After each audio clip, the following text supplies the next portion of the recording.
Boa tarde, queridos irmãos, queridas irmãs.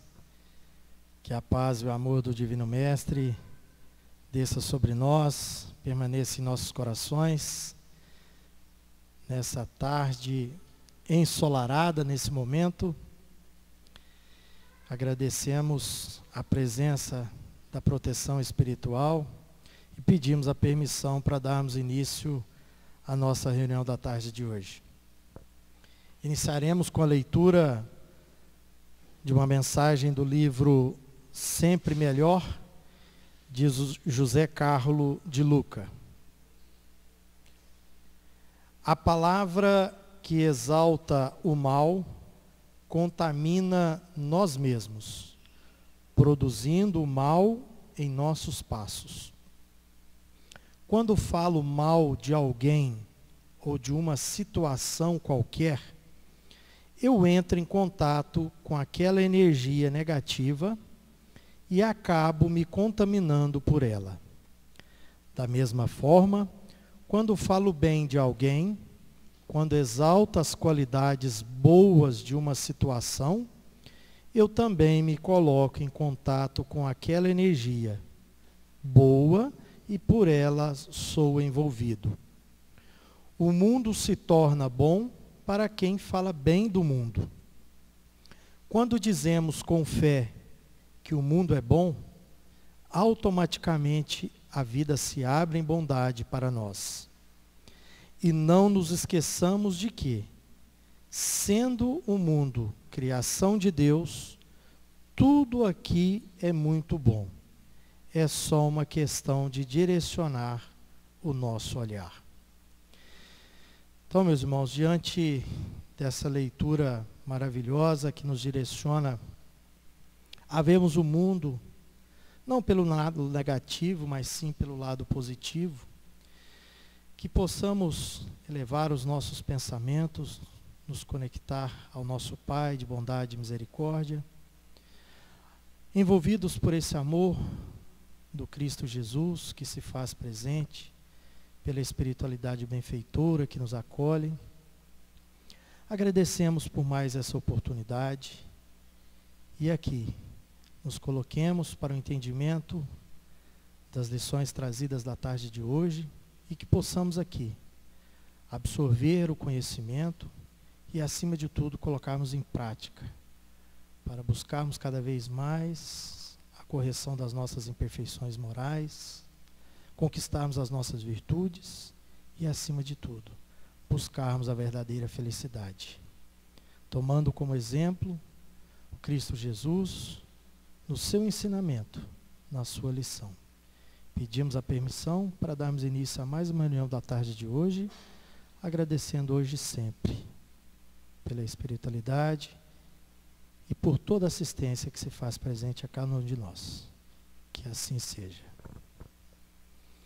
E para darmos início com o estudo do Livro dos Espíritos, nós convidamos a Ana Cristina e, na sequência, eu farei o estudo do Evangelho. Ana Cristina, que Jesus te abençoe.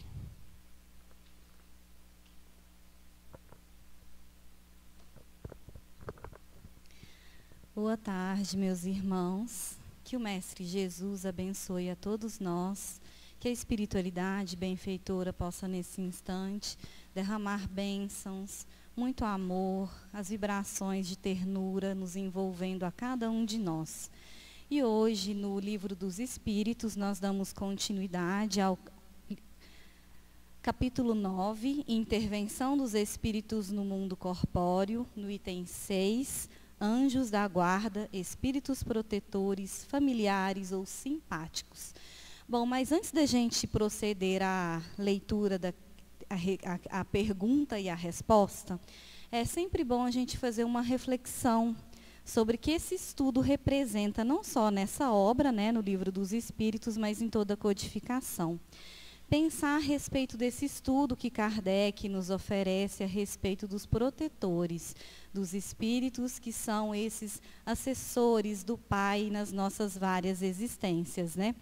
E por que dessa reflexão? Porque, na verdade, ela demonstra, né, um infinito amor de Deus, uma infinita sabedoria do Pai, de estar conosco em todas as circunstâncias que necessitamos. E pensar também que dessa forma nós vemos a consolação constante, né? A doutrina espírita nos revela isso através do estudo dos espíritos protetores. Principalmente quando a gente pensa nesses 3 pontos essenciais que esse estudo traz para cada um de nós, né? Quando a gente vai pensar na proteção que recebemos de Deus.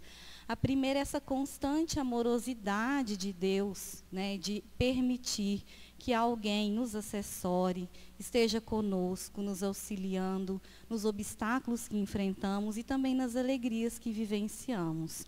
O outro ponto é que aí nós somos capazes de entender que também um dia estaremos na condição desses irmãos que doam, que auxiliam, que oferecem o melhor deles para nós. E aí a gente entende, né, que nós temos uma utilidade constante em todos os lugares do universo. Entender também o terceiro ponto, que talvez esse, desde já nós já somos convidados a realizar, é o instrumento de Deus nas situações de vida, né? Sermos instrumentos do Pai. Não temos ainda a condição elevada, moral, de um espírito da segunda ordem, mas desde já conseguimos auxiliar, proteger, cuidar daqueles que estão sobre a nossa tutela, os nossos filhos, os nossos entes queridos, os nossos pais, pessoas que passam por nós durante a vida, colegas de trabalho. Então, desde já, podemos desenvolver essa tutela, claro, né, guardadas as devidas proporções que a gente vai ver no estudo de hoje. Mas olha só, né, um estudo como esse nos mostra que a doutrina espírita realmente consola, ela se devota, né, a mostrar o caminho para cada um de nós. Então, vamos para a questão onde nós paramos, né, que é de 509. Vamos proceder à leitura, né, de questão e resposta. Quem quiser falar alguma coisa, tá? Estamos aqui à disposição. Espera aí só um minutinho.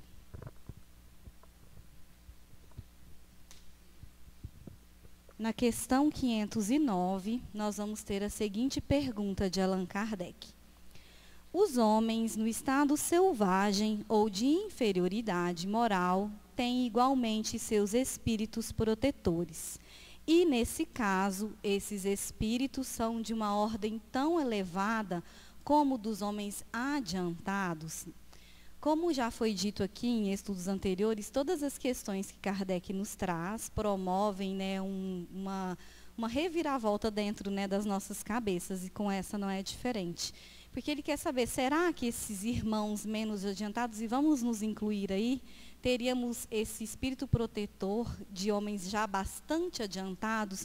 Um exemplo clássico, vamos usar aqui Francisco de Assis, quando no século XIII veio então retomar a simplicidade dentro da igreja que se perdia pela ostentação e luxo. Então vamos pensar assim, um espírito protetor da época de Francisco seria o mesmo para nós? Então, assim, o que é? Como é que a gente vai entender esse processo de evolução? Aí a gente, primeiro, né, antes de ler a própria resposta, algumas questões nós já temos esclarecidas pelos estudos anteriores. Na questão de 490, em que se perguntava se todos temos um anjo da guarda, os espíritos nos respondem que sim, é de uma ordem mais elevada que a nossa. Então, isso nós já sabemos, que o nosso protetor é de uma ordem mais elevada do que a nossa. Então, daí a gente já vê que já é um espírito de conhecimento e elevação importantes. Mas daí seria necessário, talvez, um espírito superior lá, já, como se diz, como é o caso do Cristo, no sentido, vamos entender, né? Jesus não necessitava que o conduzisse, era um espírito puro, comungava do pensamento do Pai. Mas os seus assistentes, na obra de trazer a mensagem da Boa Nova, não eram espíritos que não tivessem um determinado conhecimento e elevação muito próximas ali do Cristo, talvez já superiores, para auxiliá-lo na ordenação do seu pensamento, da irradiação daquele amor maravilhoso que o Cristo transformava nas palavras, quando dissertava, quando demonstrava todo aquele carinho pelas pessoas. Então, vamos entender que ali Jesus contava com entidades de moral elevadíssima, recursos elevadíssimos de moralidade e intelectualidade. Não significa que os nossos protetores não têm uma certa condição, mas não há necessidade desse protetor estar lá, né? Como se diz, como esse elevadíssimo que estava com Cristo. Mas vamos ler a resposta. Cada homem tem um espírito que vela por ele, mas as missões são relativas ao seu objeto. Então, conforme dissemos, cada um tem um espírito que lhe protege, mas as missões são relativas ao fim que visam. É isso que os espíritos estão dizendo. Já temos um protetor que já tem experiências adequadas em vivências necessárias para nos auxiliar. E aí eles até explicam, né, uma analogia muito interessante que eles dizem. Não dareis a uma criança que aprende a ler a um professor de filosofia. Então, para a gente entender assim, uma criança que está aprendendo a ler tem necessidade, no caso o professor de filosofia que vai trabalhar já com a palavra em forma de retórica. A criança necessita de alguém que a alfabetize. E não é menos importante esse trabalho maravilhoso, né, que as educadoras fazem e que é hercúleo, digamos, de passagem, né, ensinar uma criança a ler e escrever.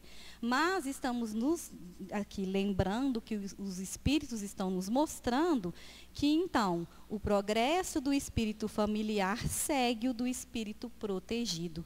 Por essa frase, nós já vamos entender, então, né, que ele já tem as experiências adequadas para nos auxiliar. Já é de uma ordem mais elevada que a nossa, mas não tem a necessidade de ser esse espírito que já está lá naquela condição, né, de auxiliar o Cristo, por exemplo. Vamos dar o exemplo de Allan Kardec também. Kardec, quanto aqui esteve com a missão de trazer a codificação até nós, tinha como guia o Espírito da Verdade, que é o próprio Cristo. E depois também outros espíritos que o assessoravam na codificação. Aí a gente vai ter lá São Luís, Santo Agostinho, João Evangelista e tantos outros. Porque era uma missão que demandava um esforço enorme. Toda a leitura daquelas mensagens, toda a interpretação profunda de cada detalhe. Mas nós, com as nossas missões também importantes, temos também de dar continuidade ao nosso processo evolutivo. E temos o Espírito que nos assessora nesse sentido. Mas o mais bonito, talvez, da resposta vem agora, quando eles dizem o seguinte: tendo um Espírito que vela por nós, podeis também vos tornardes o protetor de um Espírito que vos seja inferior. E o progresso que o ajudardes a fazer contribuirá para o vosso adiantamento. Deus não pede ao Espírito mais do que aquilo que a sua natureza e o grau a que tenha atingido possa comportar. Então, o que a gente vai entender? Nós também temos essa capacidade de tutelar os que são inferiores a nós. Isso acontece na própria existência, quando vamos tutelar os nossos filhos, quando vamos ensinar a eles o que é o hábito do bom viver, do bem viver, de ter caridade com o outro, de auxiliar, de beneficiar as pessoas com um sorriso. A gente vai buscar orientar os nossos filhos. A diferença em relação aos protetores é que às vezes a gente ainda é levado muito pelos impulsos. Esses irmãos nossos de uma ordem mais elevada entendem a necessidade do livre-arbítrio, as escolhas que nós vamos fazer. Se tiver algum sofrimento que seja um aprendizado, eles saberão compreender que aquilo é necessário. Então, às vezes a gente não age assim, né? Quando a gente vê um filho sofrer, porque a gente ainda está muito apegado a algumas questões materiais. Mas é importante dizer que nós vamos nos tornando também esses espíritos posteriormente para auxiliar aqueles que vêm na retaguarda. E isso mostra como o processo infinito de Deus em estabelecer essa imensa sabedoria em todo o universo. E claro, né? Deus não dá fardos que não sejam compatíveis para a gente passar. E é com essa ideia que a gente tem que entender que os espíritos protetores já assinaram a nossa encarnação, sabem das dificuldades que nós vamos vivenciar e estão ali constantemente conosco o tempo todo. Em pensamento, se buscarmos a eles, eles se apresentarão, porque eles nos amam, e nos amam de uma forma que às vezes a gente ainda não compreende. Essa, então, é a questão de 509. Alguém tem alguma questão para falar? Podemos continuar? Questão, então, de 510. Vamos ver a pergunta de Allan Kardec. Quando o pai, que vela pelo filho, se reencarna, continua ainda a velar por ele? Então, o que a gente vai entender aqui? Engraçado que acho que na 507 teve uma pergunta semelhante a essa, né? Se um pai poderia proteger o seu filho. E a resposta dos espíritos era que se tiver um certo grau de elevação, isso pode ser concedido por Deus. Mas agora a pergunta é, quando o pai que vela pelo filho se reencarna, continua a velar por ele? Então, vamos imaginar, né, que esse pai desencarnou, e está lá no plano espiritual e vai reencarnar, e aí a gente fica naquela questão. O que seria, na verdade, essa pergunta de Kardec? Vamos pensar primeiro, né, que se nós não fôssemos o protetor desse filho, ele já teria um protetor. Então, não seria o caso, seria aquele sentimento de estarmos ali ao lado do protetor do nosso filho, querendo auxiliar um pouco mais. Mas, digamos que esse pai, né, já tem uma condição mais elevada, de uma ordem mais elevada, assumisse ali a nossa proteção e tivesse que ter ainda as reencarnações, porque ele não é um espírito perfeito. Outro viria substituir. Então, a gente tem que entender essas duas situações. Por quê? Porque o nosso protetor pode ter sido nosso pai em outras existências, ter tido esse tipo de vínculo conosco. Então, Kardec está tentando explorar agora essa questão para a gente poder entender. Então, vamos para a resposta dos espíritos. Eles dizem o seguinte: isso é mais difícil, mas ele pede, no momento de desprendimento, que um espírito simpático o assista nessa missão. Aliás, os espíritos não aceitam senão as missões que podem cumprir até o fim. Então, o que eles estão dizendo que é mais difícil? Se nós ainda não tivermos essa elevação, não sermos esses espíritos já com condição de tutelar, de proteger de uma ordem mais elevada, a gente não vai ter como seguir. A gente vai seguir em orações, em pensamentos. No momento de desprendimento, podemos auxiliar, como auxiliamos já na presente existência.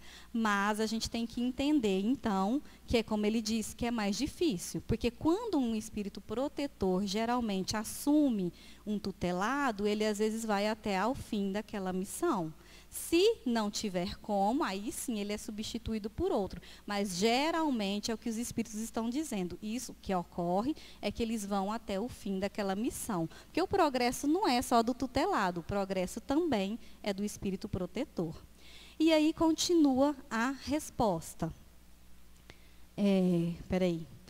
O espírito encarnado, sobretudo nos mundos onde a existência é material, é demasiado sujeito ao corpo para poder devotar-se inteiramente a outro, ou seja, assisti-lo pessoalmente.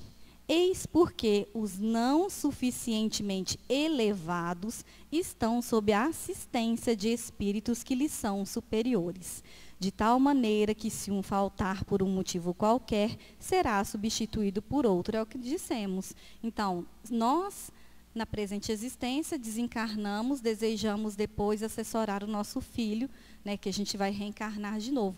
A gente pode pedir em orações ao próprio espírito protetor do nosso filho, e em momentos de desprendimento podemos auxiliar dentro daquela elevação que nós já tivermos. Então, sempre lembrar, o espírito protetor, ele tem que ter um conhecimento, uma elevação já superior ao seu tutelado. E isso é importante para a gente não entender, por exemplo, o espírito familiar é aquele, ou simpático, é aquele que ainda demanda os processos de crescimento espiritual. Até aqui, 20. Então, tá. Então, seria isso, né, a questão de 510, né, para a gente entender essas razões. E é interessante que o Kardec faz uma outra pergunta na 510 que guarda semelhanças com a 507 para, como se diz, erradicar de vez as nossas dúvidas a respeito disso. Vamos mais uma, então, que dá tempo, né, na questão de 511. Além do espírito protetor, um mau espírito é ligado a cada indivíduo com o fim de impulsioná-lo ao mal e de lhe propiciar uma ocasião de lutar entre o bem e o mal. Então, o que o Kardec quer saber? A gente tem um espírito protetor que cuida de nós. Será que a gente teria o contrário? Um espírito que foi designado para nos desorientar, para nos levar para o caminho do mal? E a gente já sabe mais ou menos essa resposta, porque não é só nesse estudo aqui que já apareceu isso. Se a gente for lá na 128 a 131 de O Livro dos Espíritos, a gente vai ver o estudo sobre anjos e demônios, Kardec explorando isso. Não existem demônios, né? Os anjos são os espíritos puros que chegaram à sua depuração de espírito. Mas os demônios não são entendidos, né, como aqueles seres malfazejos que vieram destinados a fazer o mal. Não existe isso. Aí a gente vai ver pela resposta. Ligação não é bem o termo. É bem verdade que os maus espíritos procuram desviar o homem do bom caminho quando encontram ocasião. Mas quando um deles se liga ao indivíduo, faz por si mesmo, porque espera ser escutado. Então haverá luta entre o bom e o mal, e vencerá aquele a cujo domínio o homem se entregar. Na verdade, essa questão ela nos lembra exatamente a velha dicotomia bem e mal. Essa dupla aí, que muitas vezes a gente passa adiante, essa ideia maniqueísta de que se existe o bem, existe o mal. E a gente sabe que não. Deus nos criou simples e ignorantes, com a capacidade de sermos perfectíveis. Temos dons latentes em nós, que são as sementes que foram colocadas pelo próprio Pai quando da nossa criação. Temos esse guardião interno, que é a consciência, onde está gravada a lei divina. Então, todos nascemos com essa mesma condição e todos vamos chegar ao final, que é a depuração espiritual. Então, não existe um ser criado para o mal. E quando a gente fala dessa dicotomia bem e mal, lembrar, a gente sempre pensa na oposição, mas não é. Da mesma forma que a escuridão não é o oposto da luz, é a ausência da luz. Da mesma forma que o frio não é a oposição do calor, ele é a ausência do calor. Aí a gente pensa, então, o mal é a ausência de bem. Sim, no sentido de que ignoramos, de que estamos distantes daquele conhecimento de bem. Mas aí a gente pergunta, mas e quando eu faço mal já tendo um certo conhecimento? Aí que a gente tem que tomar cuidado. Não que a gente conheça de fato, porque a gente ainda não fez a transformação necessária, mas tomar cuidado, porque quando a teoria nos chega, ela tem que começar a fazer sentido na prática, porque nós nos perdemos facilmente. Às vezes, como diz Jesus, os sepulcros caiados, brancos por fora e podres por dentro. Não permitir, então, meus irmãos, que essas hipocrisias estejam dentro de nós, sorrindo uma coisa, mostrando algo exterior e por dentro está acontecendo outra coisa. Então, a gente tomar cuidado com isso. Quando chega a teoria como a doutrina espírita tão consoladora e tão verdadeira, que a gente possa levar adiante aquilo de acordo com a nossa elevação, de acordo com o nosso autoconhecimento que a gente faz, de acordo com todos esses processos necessários para a gente ter uma encarnação cada vez mais feliz, porque a gente veio para realizar projetos de luz, nunca de sombras. As sombras, elas estão aí para a gente trabalhar, para a gente passar por elas. Mas a luz, como a gente disse, na hora que reflete na escuridão, já dissipa todas as trevas. E lembrar, então, já encerrando aqui, para passar para o Denner, o que a gente tem que fazer, então, com esse estudo, dos espíritos protetores? Entender que eles são aqueles que nos assessoram na presente existência e em outras também. Nós podemos afastar essas influências negativas, fazendo esse autoconhecimento, sabendo doar cada vez mais amor, expandir esse amor através dos frutos da caridade, não só material, mas a moral também, e entender, meus irmãos, que se eles hoje nos tutelam, amanhã nós vamos tutelar. Somos tutelados pelo amor maior do Pai, que cuida de cada um de nós. Fiquemos todos em paz.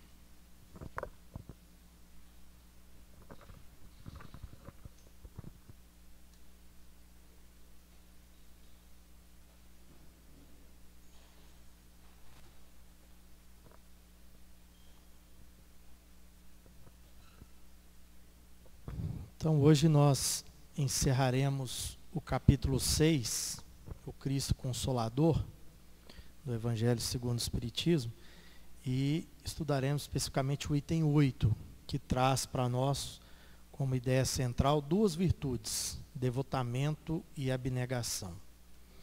Vamos ler aqui o trecho do Evangelho, onde o Espírito da Verdade, no item 8, diz para nós o seguinte: Deus consola os humildes e dá força aos aflitos que a suplicam. Seu poder cobre a terra e por toda parte, ao lado de cada lágrima, põe o bálsamo que consola. O devotamento e a abnegação são uma prece contínua e encerram um profundo ensinamento. A sabedoria humana reside nessas duas palavras. Possam todos os espíritos sofredores compreender esta verdade, em vez de reclamar contra as dores, os sofrimentos morais, que são aqui na terra o vosso quinhão. Tomai, pois, por divisa essas duas palavras, devotamento e abnegação, e sereis fortes, porque eles resumem todos os deveres que a caridade e a humildade vos impõem. O sentimento do dever cumprido vos dará a tranquilidade de espírito e a resignação. O coração bate melhor, a alma se acalma e o corpo já não sente desfalecimentos, porque o corpo sofre tanto mais, quanto mais profundamente abalado estiver o espírito. Então esse é o ensinamento trazido pelo Espírito da Verdade na última parte do capítulo 6. É revelado pelo Espírito da Verdade em 1861. Então, meus irmãos, antes de nós iniciarmos aqui o nosso estudo, é muito importante nós fazermos uma reflexão a respeito do advento do Espírito da Verdade. Nós estamos encerrando o capítulo 6 do Cristo Consolador, e o advento do Espírito da Verdade, o que ele faz? Ele nos apresenta a verdadeira essência do cristianismo e, por consequência, da doutrina espírita. Então, o Espírito da Verdade já foi nos apresentado, que é o Cristo Consolador, que veio até nós trazer justamente a terceira revelação, que é a doutrina espírita. Então, esse advento da verdade também nos traz o ensinamento de um Deus bom e justo, que não pune os seres humanos, mas auxilia em prol do nosso crescimento. Nos inspira por meio de suas palavras, amor, o princípio fundamental para a nossa elevação espiritual. Então, sempre que nós formos ao encontro de uma mensagem trazida pelo Espírito da Verdade, tem justamente esse propósito, tem justamente esse ensinamento, de nos apresentar esse Deus bom e justo, e não aquele Deus punitivo, que às vezes, antes de conhecermos a doutrina espírita, antes de desenvolvermos uma fé raciocinada, nos é apresentado. E também, esse Espírito da Verdade vem justamente reforçar para nós a transformação necessária através do amor, da lei de amor. Então é importante nós reforçarmos sobre esse advento do Espírito da Verdade no encerramento desse capítulo 6, que é o Cristo Consolador, justamente para reforçar entre nós esse ensinamento. Sempre que nos depararmos com o Espírito da Verdade, nos trazendo uma mensagem, tem por mensagem central trazer para nós o amor como fundamental. Então, nessa última mensagem do capítulo 6, o Espírito da Verdade nos fala dessas duas grandes virtudes, que é o devotamento e a abnegação. Daqui a pouco nós vamos entender um pouco mais o que é sermos devotados e o que é sermos abnegados. Mas, de fato, quando a gente analisa essas duas virtudes, elas são essenciais, elas são a base das ações do nosso trabalho, das nossas atividades, até aquelas mais corriqueiras. Se nós não formos devotados e abnegados, dificilmente nós conseguiremos trabalhar as outras virtudes tão importantes para nós inclusive praticarmos verdadeiramente a caridade. E aí, é só importante também nós resgatarmos o conceito de virtude.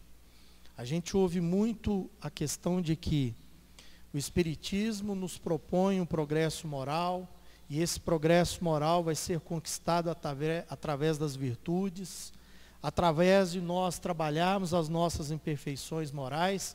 Mas o que é uma virtude? Vamos só resgatar esse conceito e esse entendimento em torno do que é uma virtude. A virtude, no mais alto grau, é o conjunto de todas as qualidades essenciais que constituem o homem de bem. Ser bom, caritativo, laborioso, sóbrio, modesto são qualidades do homem virtuoso. Então, esse conceito nós buscamos lá no capítulo 17 do Evangelho segundo o Espiritismo, sede perfeitos. Então, a virtude aqui é tudo aquilo que nós conquistamos de qualidade, de adjetivos, que vai nos levar ao quê? A sermos pessoas de bem.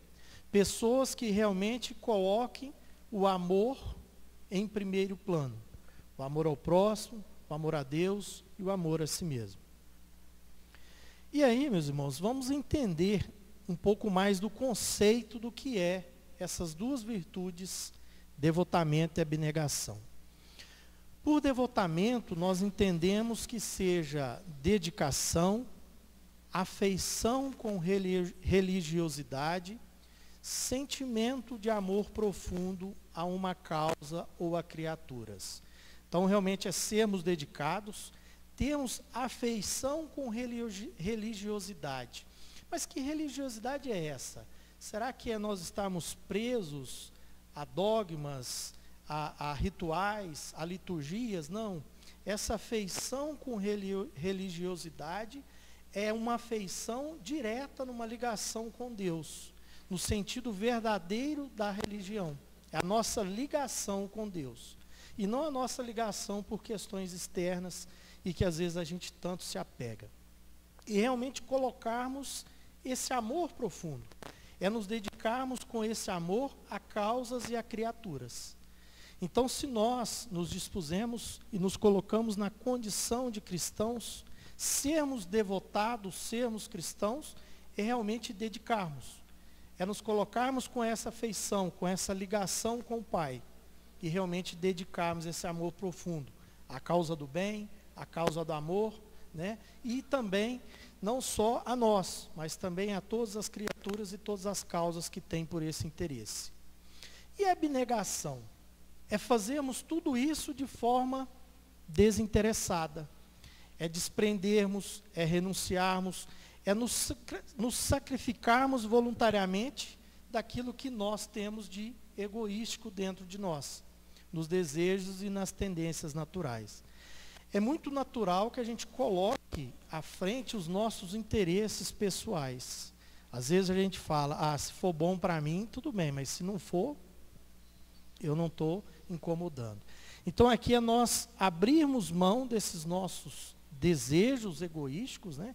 Colocarmos nós em primeiro plano, mas sim nos colocarmos nesse desprendimento, nessa renúncia, não só com o meu interesse, mas o interesse coletivo, o interesse do próximo, e não olhar somente para mim.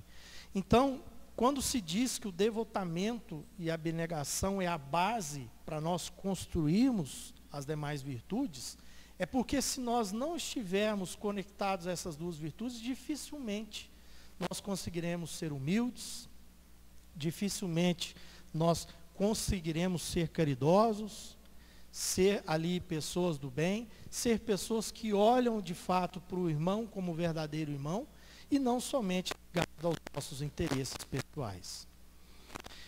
E aí, meus irmãos, nós buscamos um entendimento a mais sobre essa questão lá no capítulo 20, no item 4. Lá no capítulo 20 do Evangelho segundo o Espiritismo, item 4, tem uma pergunta que se diz o seguinte: se entre os chamados para o Espiritismo muitos se transviaram, quais os sinais pelos quais reconheceremos os que se acham no bom caminho? Então, ou seja, para nós entendermos se nós estamos ou não no bom caminho, o quanto estamos devotados, o quanto estamos abnegados, e se realmente estamos aí, e se não desviamos desse bom caminho, o que nos diz? Reconhecê-lo-eis pelos princípios da verdadeira caridade que eles ensinarão e praticarão. Reconhecê-lo-eis pelo número de aflitos a que levem consolo, reconhecê-lo-eis pelo seu amor ao próximo, pela sua abnegação, pelo seu desinteresse pessoal. Então, para nós, é uma necessidade de fazermos o exercício diário, de avaliarmos de fato o quanto estamos abnegados e o quanto estamos devotados. Justamente avaliando se nós estamos, praticando de fato essa verdadeira caridade, desinteressada, reconhecendo ali, o consolo que nós levamos aos aflitos, reconhecendo também o amor que nós temos ao próximo, diante de cada situação que nos deparamos no dia a dia. Eu entendo, e o Espiritismo também nos ensina isso, que a melhor forma de nós avaliarmos isso é diante de qualquer situação nós questionarmos, e se fosse Jesus? Jesus é um exemplo para nós de abnegação, é um exemplo para nós de devotamento. Jesus, diante de todo o seu exemplo, diante de todo o ensinamento, demonstra isso para nós com muita clareza. Então, é nós no dia a dia praticarmos esse devotamento e essa abnegação, olhando justamente pelo ensinamento e pelo exemplo de Jesus. É realmente vermos quantas lágrimas de fato nós conseguimos enxugar, quantos irmãos que nós conseguimos acolher na sua dor, no seu sofrimento, na sua aflição. Não é só pela ajuda material, mas aquele irmão que moralmente eu consigo auxiliá-lo também. E a doutrina espírita nos faz esse convite, o cristianismo nos faz esse convite, justamente de praticarmos essa verdadeira caridade. E para praticarmos essa verdadeira caridade, o caminho é realmente praticarmos esse devotamento e essa abnegação. E aí, meus irmãos, para nós encerrarmos aqui o estudo da tarde todo desse tema, existe um convite aqui, sobre o devotamento e a abnegação para nós, trabalhadores espíritas. Tomai, pois, por divisa estas duas palavras, devotamento e abnegação, e sereis fortes, porque elas resumem todos os deveres que a caridade e a humildade vos impõem. Então, é justamente esse o tema central dessa mensagem do Espírito da Verdade. E a todo momento, na doutrina espírita, nós seremos convidados a esse devotamento e essa abnegação. Todos os estudos da nossa casa, todo o trabalho da nossa casa nos direciona justamente para isso. A sermos desinteressados, a pensarmos não somente em nós, a pensarmos no próximo e, acima de tudo, fazemos tudo isso com a ligação em Deus, nosso Pai. Realmente pensando o melhor para nós, pensando realmente o melhor para o mundo. E não olhando somente para os nossos interesses pessoais. Então, eu desejo que a sua tarde seja maravilhosa e muito abençoada por Deus. Uma boa tarde a todos, uma excelente semana e que Jesus os abençoe. Convido a Fabiana para a nossa prece final, os passistas que estão presentes para o nosso passo coletivo.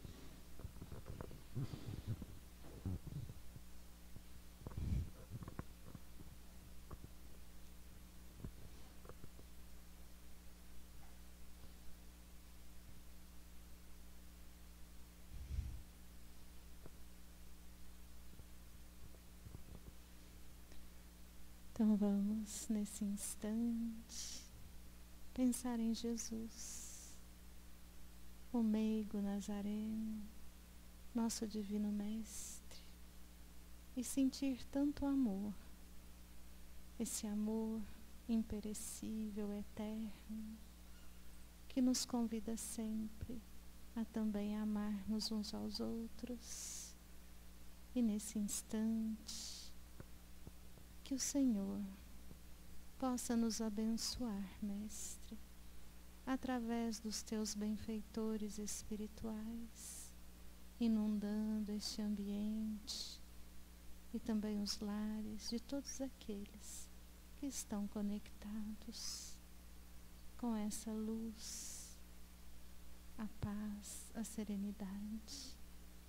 E nesse instante do tratamento espiritual através do passe, com a oração ensinada por ti, rogamos ao alto que eleve as nossas vibrações, nos capacitando às curas e também nos capacitando às forças da fé, da esperança e da coragem.